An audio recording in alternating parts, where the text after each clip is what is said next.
Let's learn the effects of population explosion. Population explosion has many effects, some of which are because it's high population, the pressure on land increases, number one. Number two, pressure on agriculture tends to increase. Number three, there is a huge pressure on infrastructural amenities like road, transportation, communication, drinking water, etc. It results into imbalance between the demand for and supply of food.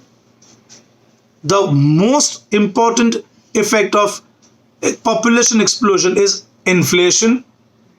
But obviously, more population, you require more resources, so it results into environmental degeneration and it creates social problems like theft, killing, etc., and low national income. Thank you.